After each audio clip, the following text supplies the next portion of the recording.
vamos falar sobre sintomas gastrointestinais na gravidez. É muito frequente durante a gravidez. As mulheres, no geral, já têm frequentemente esta queixa de dificuldade em evacuar, ah, do trânsito intestinal. Temos muitas hormonas a mexer aqui com o nosso trânsito intestinal. Depois, o enfartamento, os vômitos, as náuseas, a azia e, em casos mais graves, a hipermese gravídica. Estes são, assim, os sintomas gastrointestinais, mais frequentes durante a gravidez. E agora vamos explorar um bocadinho cada um deles, o porquê de cada um deles e o que é que nós podemos ou não fazer do ponto de vista nutricional. Portanto, hum, como nós sabemos, durante a gravidez existe um aumento das necessidades, tanto energéticas, como, em termos de nutrientes específicos. Ahm, e isto significa que vamos ter que aumentar aporte calórico, aumentar os consumos de certos alimentos em específico, para estes aportes de nutrientes específicos, certas vitaminas e minerais que são fundamentais para o decorrer da gravidez. Mas isto não significa que a mulher tenha que comer por dois. Portanto, sim, há um aumento do apetite, normalmente durante a gravidez, exatamente porque o corpo é muito inteligente e sabendo que precisa de mais energia, de mais nutrientes, ele por si só trata de aumentar o apetite da mulher à partida. Claro que podem-me dizer, mas há grávidas que ficam sem fome nenhuma, sem apetite nenhum. É verdade. Principalmente quando existem os outros sintomas gastrointestinais, por exemplo, as náuseas ou a azia, compromete aqui um bocadinho o apetite. Mas geralmente há este aumento de apetite, exatamente porque aumentam as necessidades. Depois, hum, como nós sabemos, existem muitas alterações hormonais durante a gravidez, ah, e portanto, todas estas alterações hormonais ajudam a explicar certas alterações do paladar que as mulheres possam vir a ter. Todos conhecemos uma mulher que há certos alimentos que deixou de conseguir comer durante a gravidez e mesmo depois do parto, nunca mais conseguiu voltar a comer certos alimentos, porque naquele momento deu-se uma alteração de paladar qualquer e não lhe sabia o mesmo, sabia-lhe muito mal, ou até mesmo pela questão dos enjoos. Depois, a presença de náuseas e vómitos também pode estar a acontecer aqui por causa destas alterações hormonais, especialmente no primeiro trimestre. E em relação à sensação de enfartamento, normalmente está mais presente no terceiro trimestre, porque o bebé ocupa muito mais espaço na barriga da mulher, empurra todos os outros órgãos e um deles é o estômago, que acaba por ficar muito comprimido e com muito pouco espaço disponível para receber alimentos e, portanto, com pouca quantidade, principalmente aqui no terceiro trimestre, as mulheres tendem a sentir-se muito mais cheias, muito mais depressa. E isto, estou a falar de grávidas, quando têm apenas um feto, quando são gêmeos, tudo isto acaba por acontecer se calhar um bocadinho mais cedo, mas vamos falar aqui, para não complicarmos, de gravidezes únicas. E depois, como nós sabemos, durante a gravidez há uma maior produção de progesterona, porque a progesterona acaba por ser protetora. A progesterona o que é que faz? Relaxa os músculos. Hum, o intuito deste relaxamento muscular é que não hajam contrações uterinas e um parto prematuro. Ou seja, vamos relaxar os músculos do útero para que a mulher não entre em trabalho de parto cedo demais.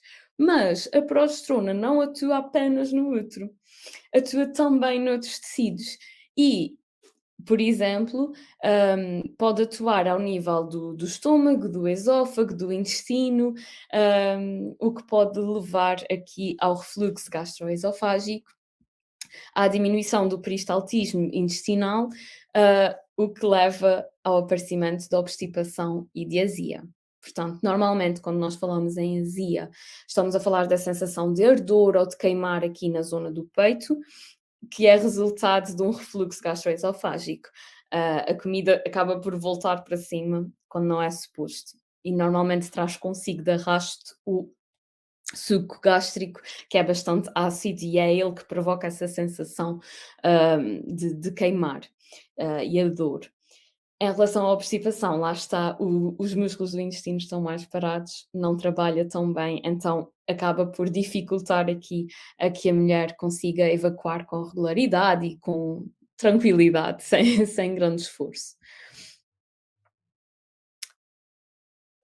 E, portanto, agora queria saber, tendo em conta tudo isto, hum, principalmente tendo colegas, desse lado, o que é que, sugerem fazer em termos de terapêutica nutricional, em casos de obstipação numa mulher grávida? Quais são as vossas sugestões se vos chegasse uma mulher grávida à consulta com queixas de dificuldade em evacuar, dor, hum, normalmente estas queixas não são muito específicas. Hã, Normalmente surgem como estou obstipada e depois torna-se um bocadinho mais difícil de quantificar essa obstipação ou caracterizá-la. Hã, Quais são as vossas sugestões? Algum alimento específico que recomendem ou que não recomendem? Acham que nas grávidas é muito diferente do que na população em geral?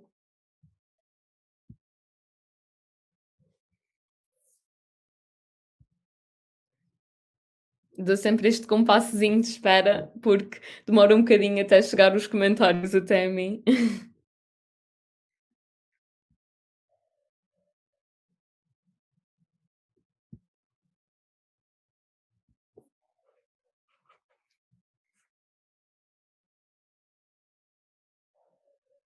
Ok.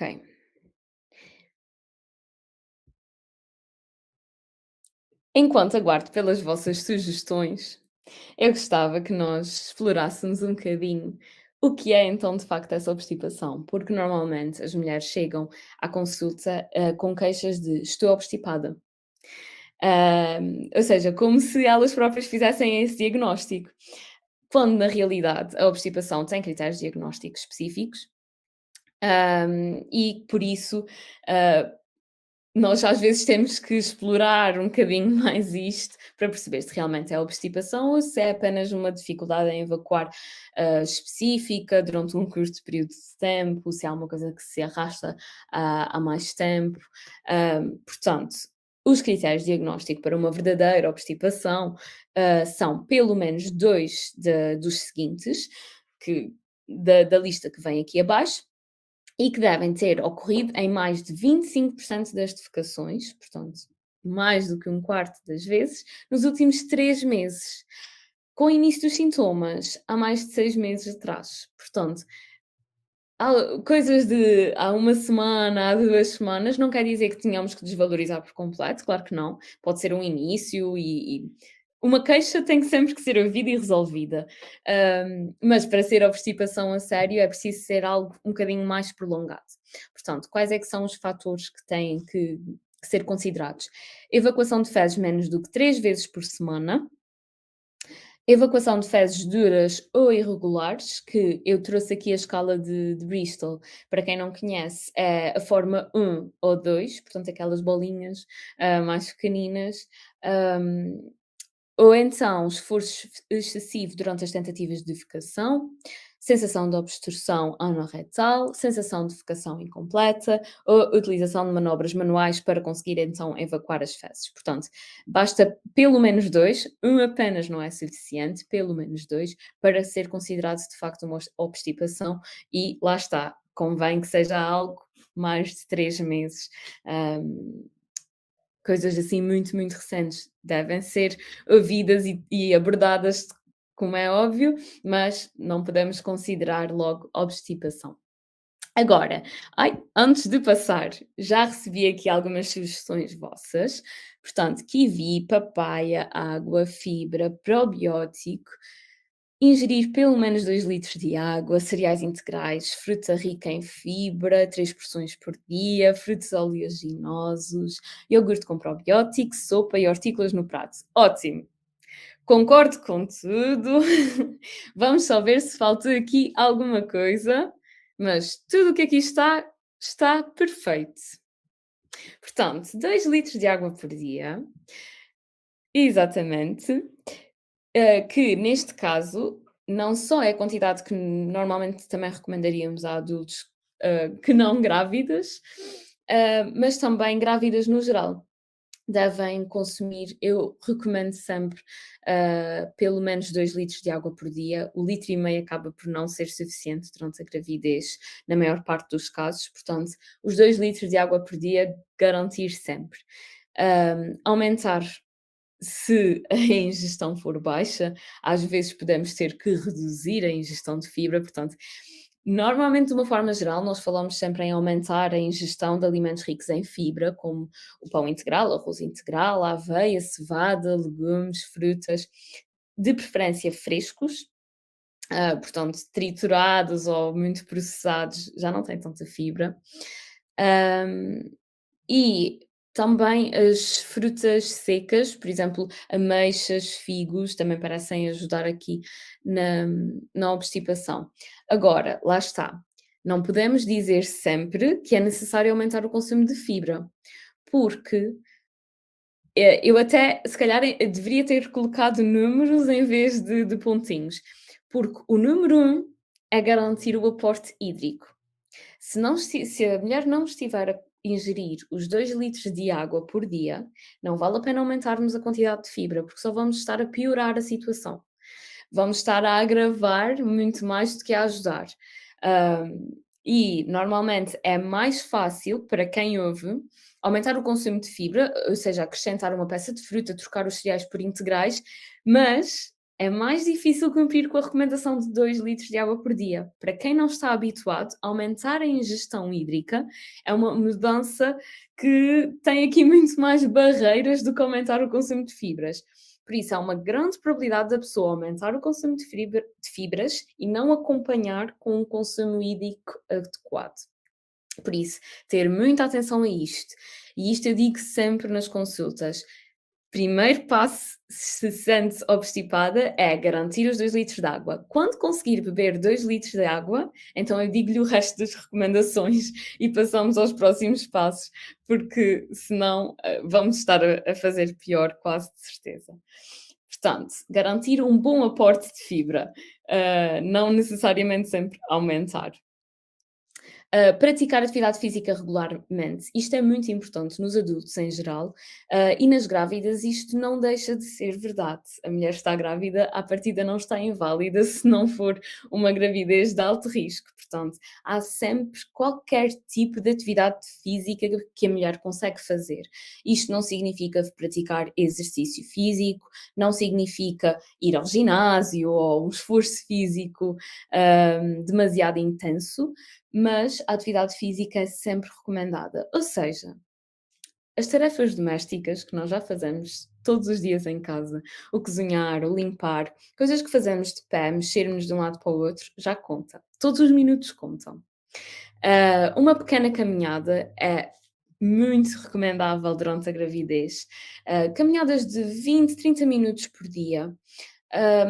Se possível, subir alguns degraus. Agora, claro que isto deve ser sempre acompanhado pelo médico. Que tipo de esforço é que pode ou não ser feito, tendo em conta cada gravidez, porque cada grávida é única, isso tem uma situação particular. Mas há esforços mínimos que à partida, podem e até devem fazer. Dançar às vezes dentro de casa, não precisa de ser muito intenso, mas tudo conta como atividade física desde que, a mulher se mexa. E isto ajuda bastante depois o intestino a funcionar. E deixei também aqui algumas dicas mais práticas que não lá está, não é que tenham um grande, grande suporte científico por trás destes alimentos em específico, mas são coisas que nós sabemos que na prática funcionam. E vocês também falaram neles. O kiwi é um alimento que normalmente ajuda sempre aqui na obstipação. O iogurte natural, lá está, porque ele por si só já é rica em probióticos. Probióticos, à partida, são as tais bactérias boas que vão ajudar o intestino a trabalhar como deve ser, portanto, acaba por ser quase sempre benéfico, e linhaça triturada. A linhaça inteira não acaba por não fazer nada, porque entra e sai da mesma forma e acaba por não atuar, mas a linhaça triturada, aí sim já ajuda aqui nos casos de obstipação. Normalmente qual é que é a minha dica? Naqueles dias SOS em que, não está a conseguir evacuar, sente-se inchada, com alguma dor, tem vontade, mas não está a conseguir, digo, então faça a receita bombinha, que é o iogurte natural com o kiwi, com uma colherinha de sobremesa de linhaça triturada. Toda a mistura de uma vez só acaba por ser assim um grande estímulo para o intestino, que acaba por resultar, na maior parte das vezes, resulta muito bem. Portanto, as vossas sugestões foram spot on. Agora, estas sugestões normalmente são dadas assim de uma forma muito geral, muito abrangente, muito teórica. E para nós isto pode-nos parecer. Ameixas secas também ajuda, acabei de ver aqui o comentário. É verdade, deixei aqui atrás também a questão das ameixas secas e dos figos secos, porque na prática parecem ajudar. Hum, por isso, não, às vezes nós não percebemos totalmente o mecanismo por trás, mas que na prática funciona e isso é o mais importante. Portanto, estava a dizer, isto para nós às vezes são recomendações que nos parecem muito óbvias e muito fáceis de pôr em prática. Mas a verdade é que a vida das pessoas é complexa, tal como a nossa também é, e às vezes pôr estas recomendações gerais em prática torna-se bastante mais difícil do que nós pensamos. Então, eu recomendo sempre tentarem tornar todas as vossas recomendações o mais práticas que conseguirem. Do tipo, as recomendações anteriores, como sendo os objetivos a atingir e depois o how to, o como atingir esses objetivos na prática, passinho a passinho. Às vezes pode parecer, óbvio, mas nem sempre é. Portanto, como é que vamos atingir os 2 litros de água por dia?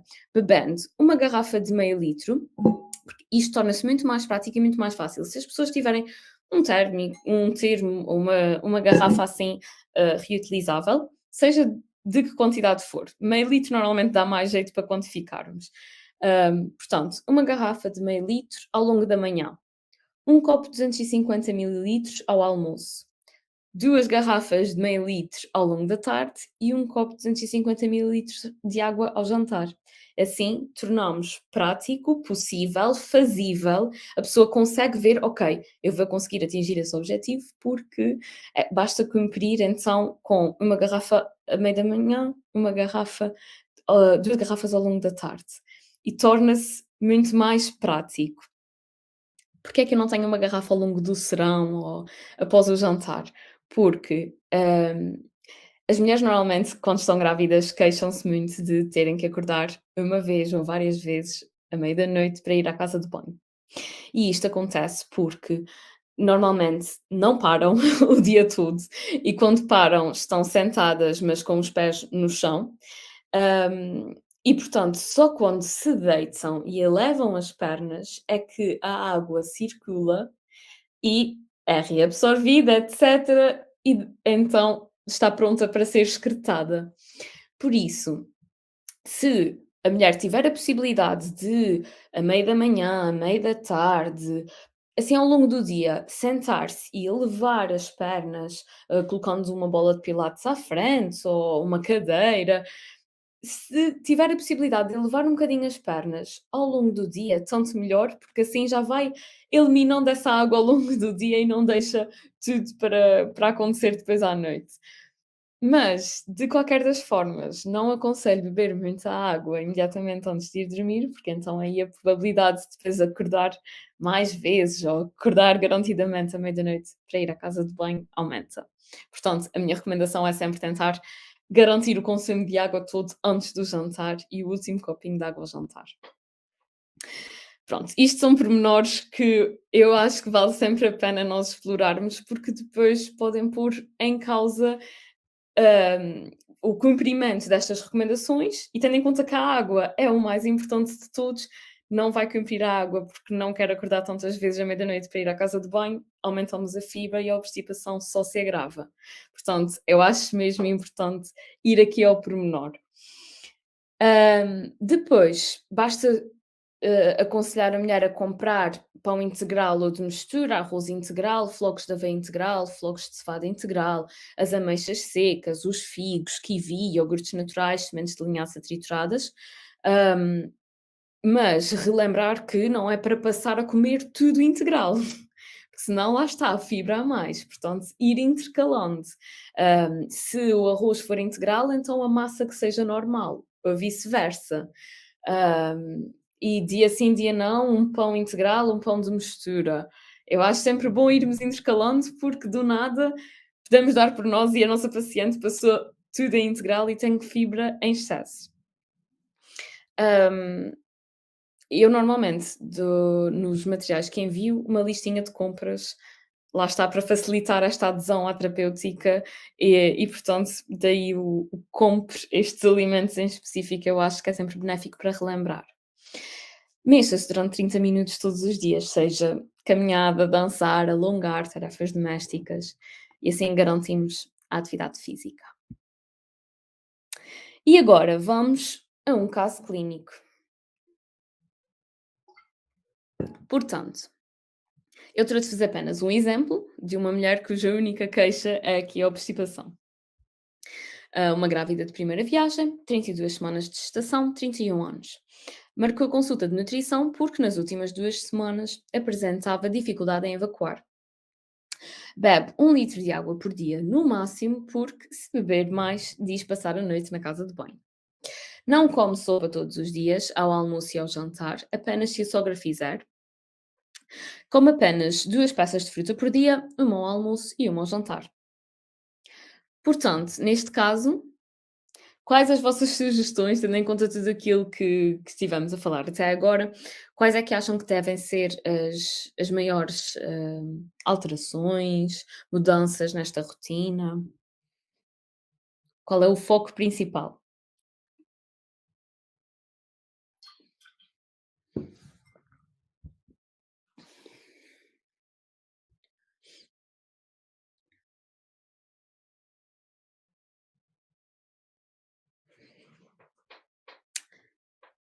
Portanto, a água, eu aqui deixei a questão da sopa começar pelos 2 litros de água, exatamente.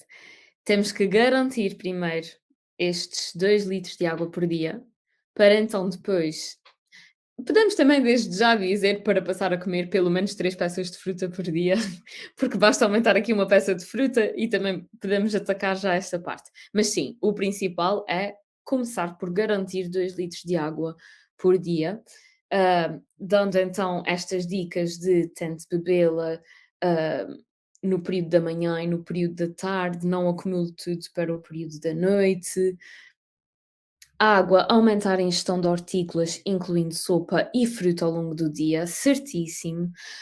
Hum, a sopa também é muito importante porque a sopa acaba por ser uma grande ajuda no aporte hídrico. Ou seja, nós devemos focar sempre para beber os 2 litros de água, mas nós sabemos que isto é um objetivo difícil de atingir, tendo em conta que só bebe 1 litro neste momento, eu acho sempre benéfico irmos aumentando progressivamente.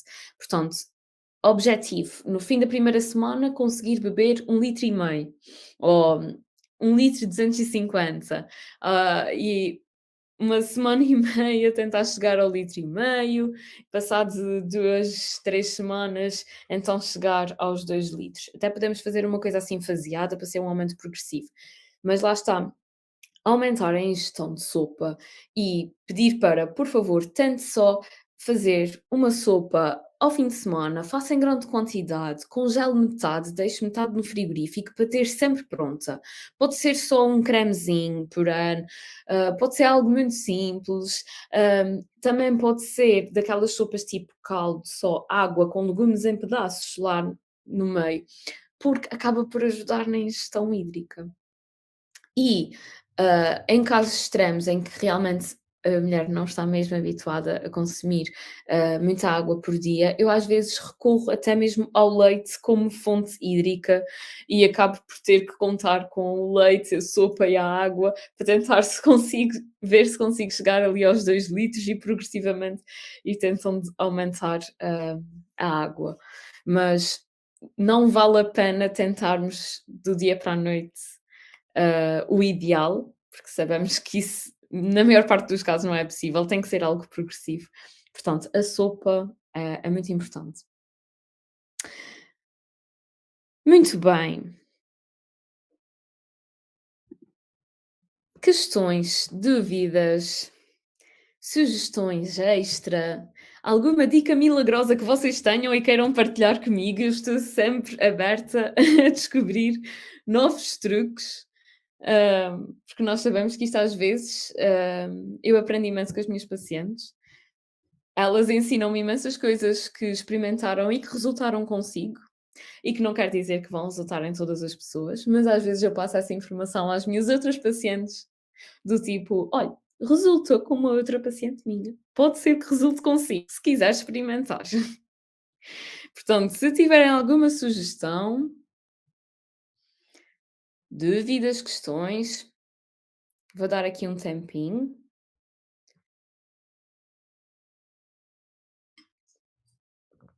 e vou-me hidratando a mim também, porque senão fico sem voz.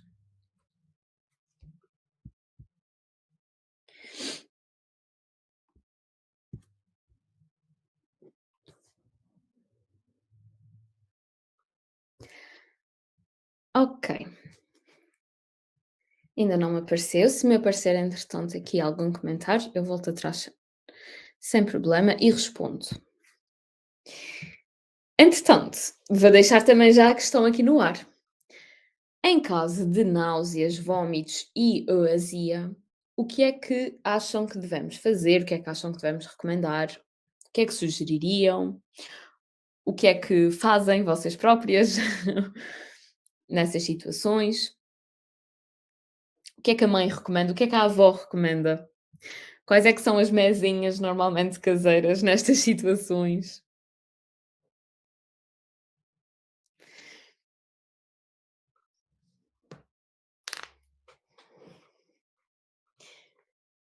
Eu tenho uma recomendação desde pequenina e aposto que aconteceu com 90% das pessoas que estão aí desse lado, sempre que estavam doentes, com vômitos, náuseas, enjoos, falta de apetite, a recomendação era sempre a mesma: um chazinho, umas torradinhas sequinhas. Normalmente é sempre isso que sugerem. Colocar um banquinho na casa de banho para que as pernas fiquem mais elevadas e promover a evacuação. Olhem, ótima estratégia. Realmente era algo que eu sabia que ajudava, mas nunca me lembrei de passar essa dica às minhas pacientes. Vou escrever para não me esquecer das próximas vezes de passar a recomendar também isso em consulta, porque de facto ajuda bastante. A posição fica toda ela muito mais fisiológica e ajuda a evacuar. Portanto, muito obrigada, Lisa. Vou escrever para nunca mais me esquecer de dar também essa dica.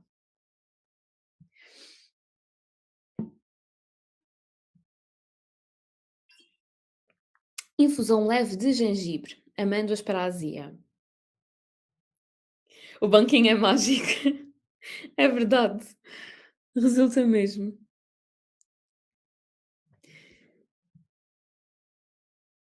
Eu adorei esta sugestão da infusão de gengibre e amêndoas, porque de facto também são os meus truques mágicos que recomendo. Para as náuseas, gelado de iogurte. Ok, gelado percebo, de iogurte especificamente, não sabia. Também vou anotar, porque o frio realmente ajuda bastante a acalmar o estômago. Agora, o iogurte especificamente, por acaso nunca tinha ouvido, vou tomar nota. Obrigada, Juliana.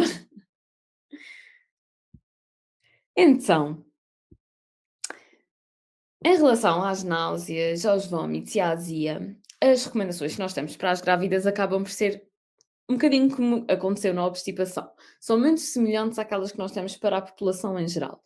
Agora, lá está, há coisas específicas que se calhar temos que ter um bocadinho mais de atenção. Portanto, fazer as refeições mais pequenas e mais frequentes.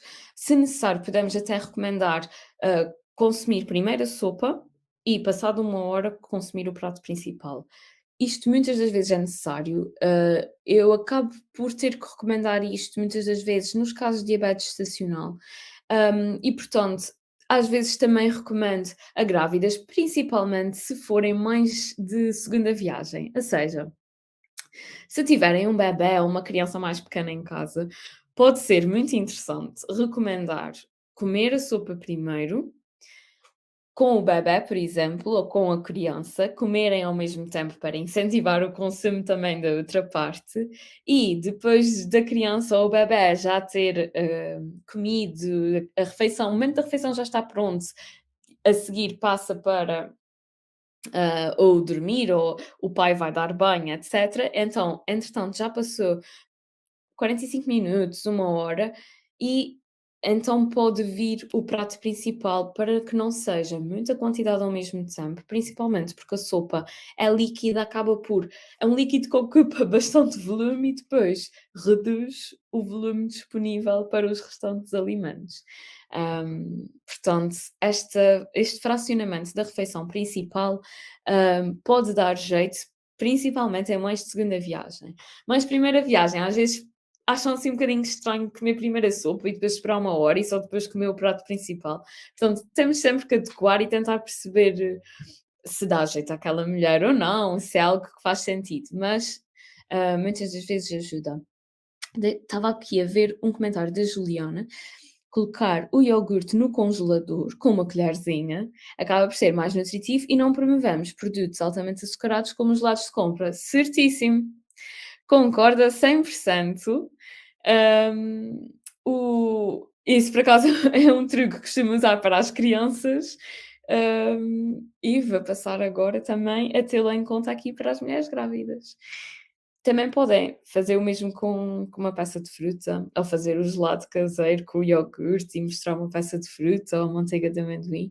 E sim, concordo perfeitamente para não estarmos aqui a ir pelos gelados de compra ricos em açúcar. Ótima dica.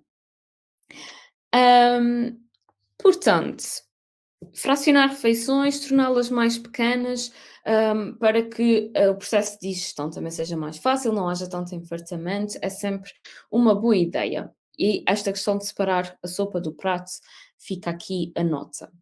Comer lentamente, é muito importante nós falarmos disto nas consultas. Principalmente pais de segunda viagem, volto aqui a reforçar, ou seja, pais que têm crianças pequenas ou bebés em casa, os momentos da refeição muitas das vezes acaba por ser o despachar, porque a seguir têm muita coisa para ir tratar, muita tarefa para pôr em dia. E o momento da refeição acaba por não ser um momento tranquilo, de calma, de convívio, e de comer tranquilamente. E só isso já pode ser responsável por uma má digestão aqui depois da refeição e ela querer andar para aqui, para cima e para baixo, porque o stress influencia muito, portanto, é importante tentarmos perceber como é que é o momento da refeição em casa da mulher, se é algo muito agitado, se é algo tranquilo, com tempo e com calma. Hum, e o arejado aqui é muito importante também, porque, os cheiros fortes da comida aumentam muito esta sensação de enjoo, portanto, sempre que possível, tentar não comer na cozinha. A minha recomendação, se tiverem uma sala de jantar ou outra mesa onde possam fazer a refeição ou pronto, ali durante a gravidez, pelo menos nesta fase de enjoos mais intensos, movimentar a mesa da cozinha para a sala, para outro sítio, acaba por ser interessante, porque senão estamos a levar com os cheiros daquilo que acabou de ser cozinhado. Hum, para além disso, evitar métodos culinários com cheiros muito intensos. Por exemplo, os legumes cozidos, acabam muitas das vezes por libertar um cheiro muito intenso e que causa muitas náuseas, muitos enjoos à mulher. Por isso, pode ser interessante, por exemplo, cozê-los, esperar um bocado, esperar que arrefeçam e depois então consumir, ou cozer grande quantidade de uma só vez, por exemplo, ao fim de semana, e deixar no frigorífico ou deixar, congelado e depois descongelar. Tentar minimizar ao máximo este contacto com o cheiro muito intenso ao momento da refeição, ou no momento imediatamente antes, ao momento de comer. Ou então optar por grelhar, assar no forno. Quando é fechado no forno, o cheiro fica lá fechadinho, acaba por ser uma melhor opção muitas das vezes. Quando numa fase em que os enjoos estão muito intensos, estes pormenores fazem a diferença. Também, se tiverem a possibilidade que seja outra pessoa a cozinhar, tanto melhor. Seja marido, algum familiar, hã, se tiverem essa hipótese, é sempre bom. Hum, e depois, preferir alimentos secos, por exemplo, os frutos gordos, tortitas de arroz, de milho, torradas, batatas bem cozidas, ovos cozidos, carne magra, porque os alimentos secos acabam sempre por ser menos enjoativos, acabam por se comer mais facilmente e tolerar melhor. Hum, e evitar aqui alimentos que a própria mulher tenha identificado como irritantes. Eu trago aqui o exemplo do café, do chá preto, do chá verde, do chocolate, comida muito condimentada, mas isto são apenas alguns exemplos, porque cada mulher é diferente e para estes alimentos até podem não ser irritantes de todo para alguma mulher e outro qualquer ser. Portanto, é preciso avaliarmos muito bem especificamente para a mulher que temos à nossa frente, que alimentos provocam que sintomas, que alimentos é que vamos ter que evitar ou não. Até nem vale a pena dizer para evitar porque não há motivo e portanto podem consumir. Deixem-me atualizar-me aqui nos comentários. Portanto, na Ásia também tem que se ter em atenção a temperatura da sopa. Não convém estar demasiado quente e não juntar muitos líquidos à refeição. Certíssimo! Era o que vem no slide a seguir. Maçã verde para as náuseas e azia, por ser rica em ácido málico, ajuda a normalizar o pH do estômago. Ótima sugestão. E o chá de gengibre para as náuseas, julgo que alguém já tinha referido, é excelente, costumo sugerir logo em jejum. Também já vamos falar mais sobre o gengibre. Ótimo, estou a adorar que estamos todos aqui em sintonia, na mesma página. Ok, portanto, continuando, a evitar alimentos muito gordurosos. Nós sabemos que a gordura aumenta aqui o tempo da digestão, portanto, diminui a digestibilidade dos alimentos, eles ficam ali a trabalhar no estômago durante mais tempo, e quanto mais tempo os alimentos estiverem no estômago, mais depressa podem subir. Portanto, alimentos muito gordurosos, preparações culinárias assim com muito azeite ou com muitos molhos, tentar evitar numa fase em que esteja assim com mais azia ou com mais enjoos. Ingerir também os líquidos frios, e de preferência, fora da hora das refeições, porque lá está, como estavam a dizer, o quente aumenta os enjoos, portanto, chazinho, sopa quente, evitar. Temperatura ambiente, dependendo de mulher para mulher, até pode ser o suficiente já para se sentir melhor, mas se gostarem ou tolerarem uma sopa fria, tanto melhor, e líquidos sempre frios. Chás e infusões, gelados de preferência, e de preferência infusões. Eu não sou grande fã de chás durante a gravidez. Hum, e fora da hora das refeições, porque senão estamos a ocupar volume, com líquidos que vão causar mais enjoos, mais náuseas, sem necessidade, portanto, afastá-los da hora da refeição. Hum, no caso da queixa ser azia, enjoos, e náuseas. Evitar deitar-se imediatamente após as refeições e elevar a cabeceira da cama, isto é a recomendação geral. Por fim, evitar alimentos líquidos e quentes, sopa e chá, que agravam aqui as náuseas e os vómitos. Muito bem. Depois, eu queria diferenciar aqui as náuseas e os vómitos da hipermese gravídica. Porque, as náuseas e os vómitos são sintomas bastante comuns que afetam cerca de 85% das grávidas, mas a hiperemese gravídica, já é uma situação mais grave, que afeta apenas cerca de 3% das grávidas, hum, e que no fundo é quando estas náuseas e vómitos são agravados e persistentes no tempo, passam então a ser consideradas hiperemese gravídica. Hum, Normalmente tem consequências bastante graves, sejam físicas como psicológicas, como uma perda de peso superior a 5%, desidratação, cetonúria, alteração do paladar, stress emocional. O stress emocional afeta muito o feto, portanto, nunca desvalorizar aqui a questão do stress.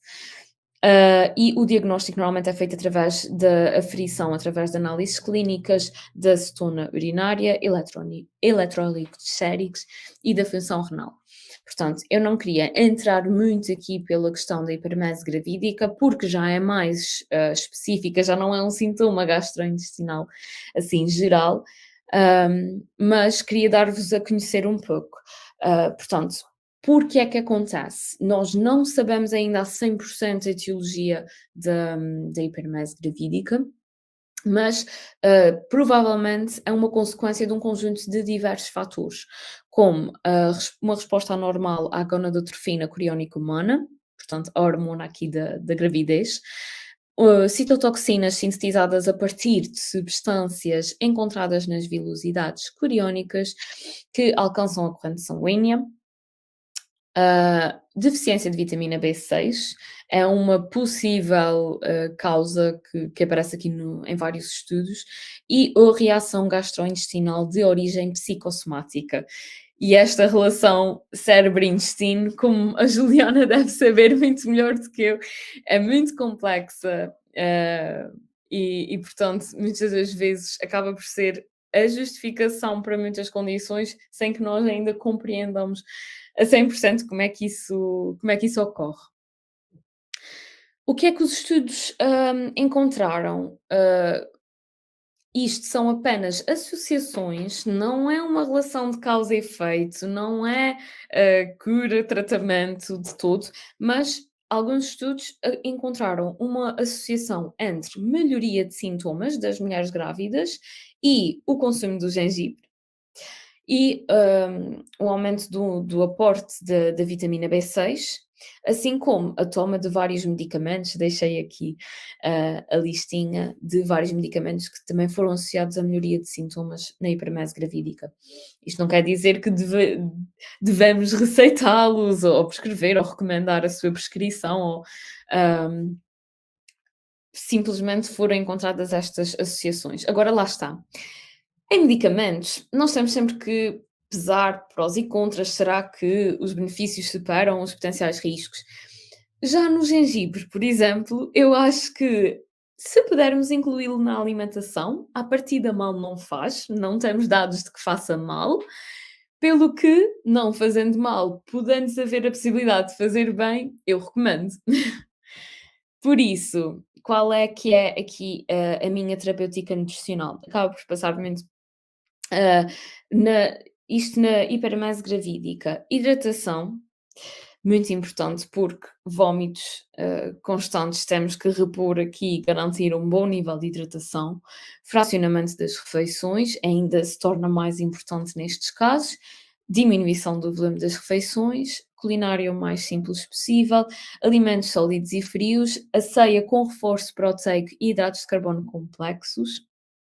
E, eventualmente, em casos mais graves, pode ser necessário o internamento para reidratação endovenosa e repor ali eletrólitos. Portanto, no fundo, são basicamente as mesmas recomendações que nós falamos anteriormente, mas que se tornam ainda mais importantes nestes casos tão extremos. A ceia com reforço proteico e hidratos de carbono complexos acaba por ser um truque fundamental que eu tento garantir em todas as grávidas, havendo ou não este tipo de queixas de náuseas, vómitos ou azia. Porquê? Muitas das vezes as grávidas, principalmente ali nos primeiros trimestres, primeiro trimestre fundamentalmente, acordam enjoadas, acordam mal dispostas. E isto pode estar relacionado com hormonas, mas também pode, pura e simplesmente, ser corpos cetónicos a mais, porque estão em jejum há demasiado tempo. E a última refeição que fizeram, muitas das vezes, foi o jantar, às 8 da noite, e quando acordam às 9 da manhã, já passaram mais de 12 horas, e afinal estavam era em jejum há demasiado tempo e por isso é que acordaram mal dispostas e enjoadas. É fome a mais, são corpos cetónicos acumulados. Por isso, ceia com reforço proteico e hidratos de carbono complexos e tentar que o jejum noturno não ultrapasse as 8 horas, idealmente sempre que possível. Caso clínico, aqui um exemplo, hum, de quando a queixa é apenas náuseas, vômitos ou azia. Portanto, uma grávida de primeira viagem, 11 semanas de gestação, 29 anos. Marcou consulta porque, desde que descobriu estar grávida, apresenta muitas náuseas ao acordar e ao cozinhar. E azia após as refeições. Acorda às 7, toma um pequeno almoço às 8, almoça à 1h30, lancha às 5, janta às 8, deita-se às 10. Acorda pelo menos uma vez à meia-noite para ir à casa de banho por volta das 3 da manhã. Tendo em conta tudo aquilo que nós estivemos a falar até agora, quais são as vossas sugestões?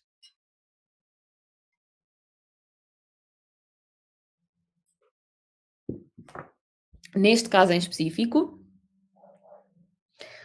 qual é que acham que é, assim, a primeira abordagem, primeira alteração, o primeiro foco, primeiro objetivo, para além das recomendações gerais, o que é que atacariam primeiro?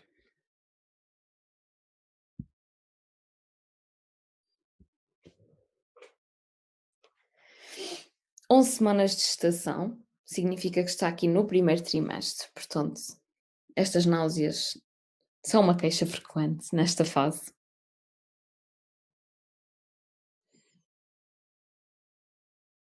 Atenção que é ao acordar e ao cozinhar, azia após as refeições.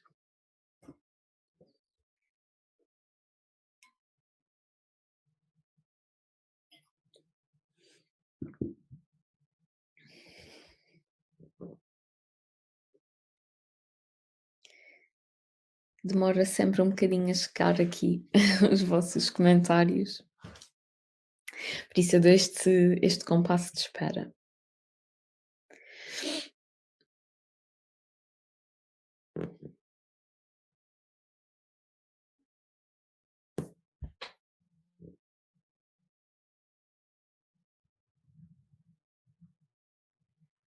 No final, temos um último caso clínico,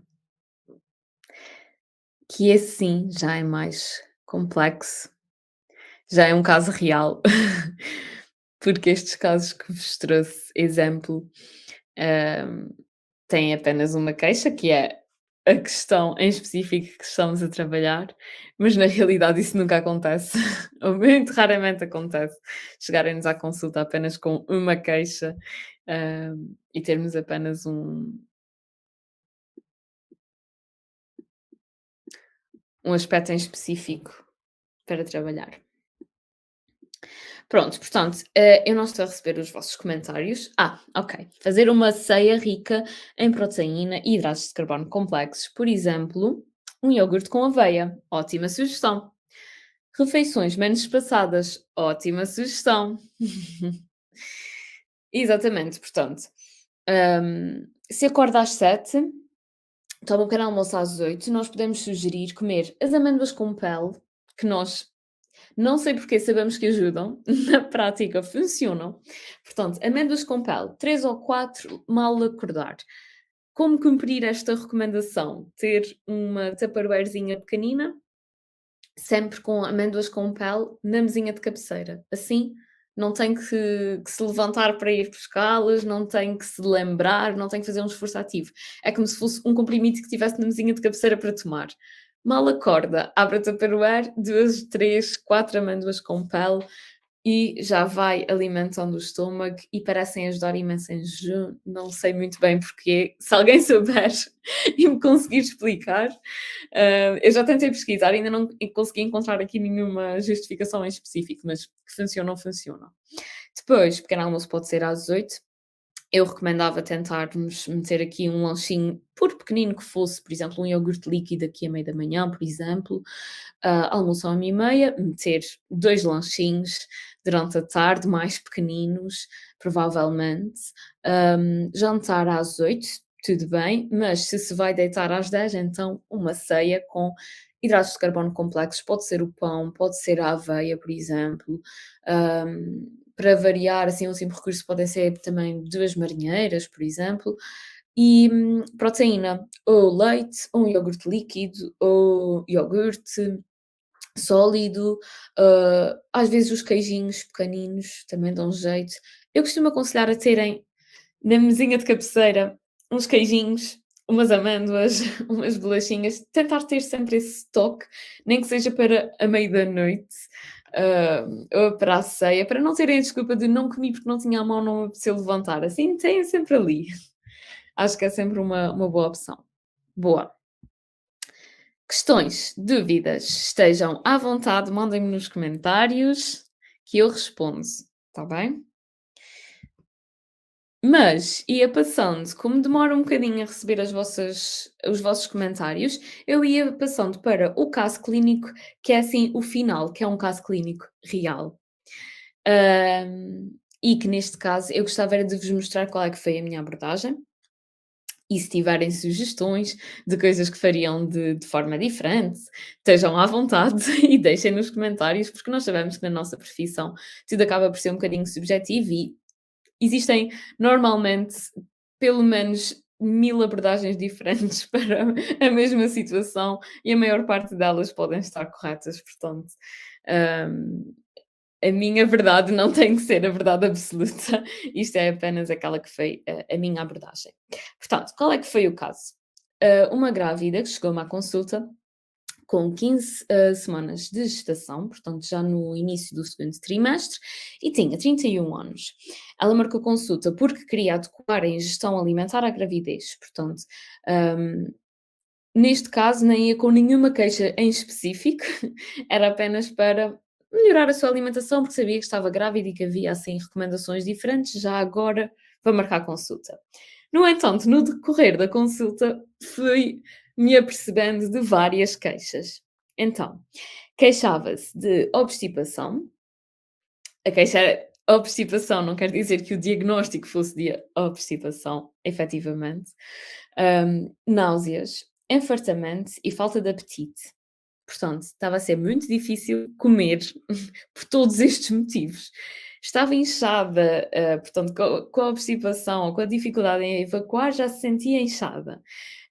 Sentia-se enfartada, aqui não é tanto pela questão do bebé, porque ainda está pequenino, mas provavelmente porque não estava a conseguir evacuar e, portanto, tinha sempre aquela sensação de enfartamento e de inchaço.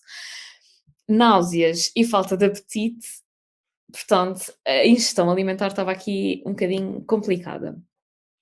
Desde o início da gravidez tinha ganho 1,4 kg, quando antes de engravidar tinha um IMC de 20,69. Portanto, tendo em conta que ela tinha um IMC que equivale a peso normal, antes de engravidar, ela nesta fase devia ganhar, portanto, no primeiro trimestre entre 1 a 3 kg. E tendo em conta que já estava há 2 semanas no segundo trimestre, mais qualquer coisinha. Portanto, este 1,4 kg acaba por ser um ganho de peso adequado. Está ali no limite inferior, está ali no mínimo dos mínimos que poderia ter ganho, mas ainda está dentro do adequado, e não foi peso a menos. Ou seja, ok, há dificuldade em comer, mas isto não parece estar a afetar aqui o ganho de peso. Portanto, se calhar até está a conseguir comer o suficiente.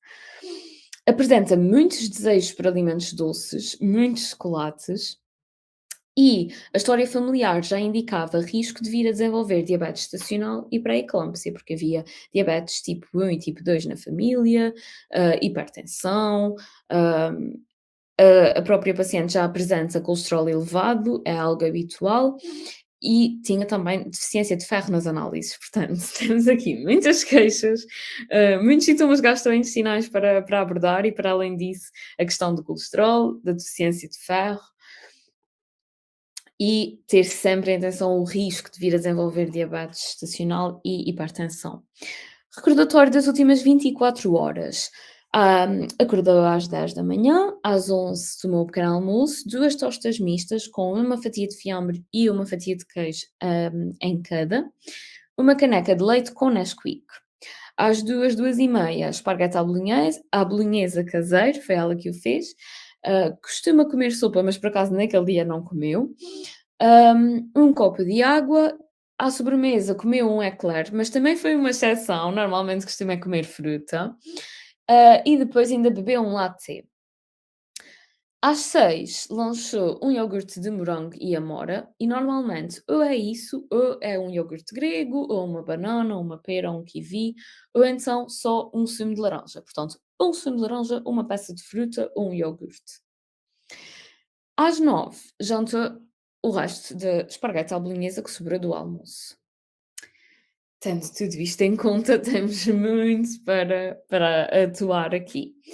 Hum, Portanto, em relação a sintomas gastrointestinais em específico, temos que fracionar refeições, temos aqui muitas horas sem comer, no máximo, hã, não devemos passar as 3 horas sem comer, especialmente aqui na gravidez, e havendo o risco de diabetes estacional, eu gosto mesmo de, no máximo, de comer de 3 em 3 horas para garantir aqui uma glicémia minimamente regularizada ao longo do dia.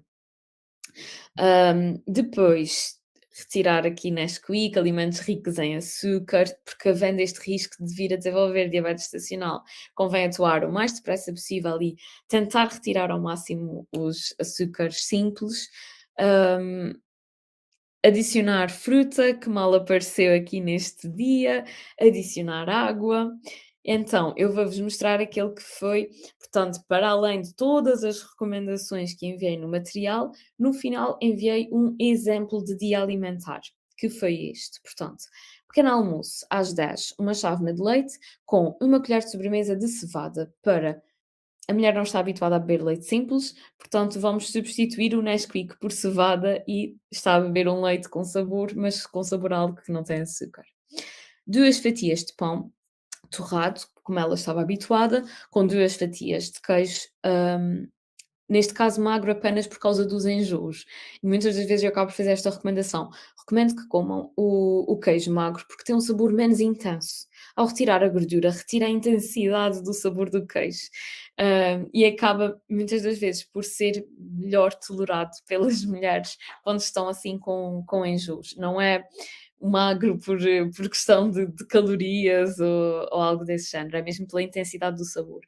Ou então um ovo cozido ou mexido, ou um fiozinho de azeite, mas que convém, alertar que é mesmo um fiozinho ou uma colherinha de sopa, porque senão é muita gordura e vai tornar a coisa menos digestível. Hum, Depois, ao almoço, meio prato com legumes ou salada, que estava a faltar, 120 gramas de carne ou peixe, isto aqui de acordo com as necessidades da própria paciente, uma batata ou 5 colheres de sopa de arroz ou massa ou bulgur, portanto, os equivalentes aqui de hidratos de carbono, e estas quantidades tendo em conta as necessidades do paciente, uma peça de fruta e um copo de água, que não precisa de ser ao mesmo tempo da refeição, pode ser só no final, pode ser antes, como a mulher se sentir melhor e que tolera melhor. Às 4 da tarde, um lanchinho, papas adormecidas frescas, que é um iogurte natural com uma colher de sobremesa de manteiga de amendoim, 3 colheres de sopa de flocos de aveia integral, uma colher de sobremesa de sementes de chia ou de linhaça, se for de linhaça, trituradas, uma peça de fruta e um copo de água. Lanchinho ao fim da tarde, 3 amêndoas com pele com um queijinho e um copinho de água. Jantar às 9, um prato de sopa com leguminosas, e o prato semelhante ao do almoço, uma peça de fruta, um copo de água. À ceia, uma papa de aveia quente feita com leite, para ter a proteína e os hidratos de carbono complexos. E às 3 da manhã, quando acordava para ir à casa de banho, aproveitar para roer um queijinho para quebrar aqui o jejum de 8 horas, porque fazendo a ceia à meia-noite, mas só tomando um pequeno almoço às 10, ficava 10 horas sem comer. E como eu não gosto, tento aproveitar sempre que possível estas idas à casa de banho noturnas para conseguir enfiar ali no meio um pacotinho de leite simples, ou um queijinho, ou umas amêndoas, qualquer coisa que consigam comer a caminho da casa de banho e que não lhes tire o sono, é o ideal. Lá está, esta foi a minha abordagem naquele caso em específico, de acordo com os gostos e com o apetite e com o que era possível fazer com aquela paciente em específico, mas não é regra de todo. Por fim, eu deixei-vos aqui 3 notas que gosto sempre de relembrar quando estamos aqui a falar de abordagem, seja ela de que tipo for, na gravidez. Enfatizar a importância de seguir as regras da roda da alimentação mediterrânica e a recomendação de alimentos específicos que sejam ricos nos nutrientes que nós queremos que a mulher consuma. Neste caso, por exemplo, das náuseas e dos enjoos, vamos ver que alimentos são mais ricos em vitamina B6. Conseguimos incorporar na alimentação daquela mulher, tanto melhor. Pode ser que ajude, porque há estudos que dizem que sim. Portanto, tentar ir pelos alimentos, primeiro, sempre que possível, e só deixar os comprimidos para último recurso. Pode ser necessário ensinar a cozinhar algumas receitas, enviar listas de compras, facilitar ao máximo aqui a adesão terapêutica, e tornar tudo o mais prático possível. Depois, não esquecer que estamos a lidar com mulheres grávidas, muitas delas estão emocionalmente mais frágeis, algumas já passaram por um ou mais abortos, estão muito receosas muitas das vezes e por isso nós temos de ter muita atenção àquilo que dizemos. Muitas mulheres estão com complexos aqui com as alterações que estão a ocorrer no seu corpo, que são bastantes e não podemos desvalorizar isso, havendo ou não doenças de comportamento alimentar ou são muitas alterações no corpo de uma mulher ao mesmo tempo e por isso temos de ter sempre essa sensibilidade. Hum, Muitas mulheres não planearam sequer a gravidez, estão muito assustadas e desinformadas, portanto, gosto mesmo de reforçar aqui a importância da empatia sempre que estivermos a trabalhar com uma mulher grávida. E por fim, como vocês próprios também podem ter sentido, nós, principalmente numa primeira consulta, às vezes não nos apercebemos, mas nós estamos a passar muita informação de uma vez só à pessoa que está do outro lado. E que para nós até pode parecer tudo muito simples e muito óbvio, mas para a outra pessoa pode ser demasiada informação e a pessoa pode ficar um bocadinho perdida e assoberbada. Portanto, tentem, durante a consulta, passar só mesmo o estritamente necessário e depois enviam por e-mail, imprimem, enviam depois em material suplementar toda a informaçãozinha por escrito, informação extra que se calhar não era tão prioritário abordarmos ali na primeira consulta, que podemos deixar até para depois explorar um bocadinho melhor numa segunda consulta, mas enviar por escrito é sempre bom, porque a verdade é que cérebro de grávida realmente às vezes esquece de muita coisa, portanto ter tudo por escrito ajuda sempre.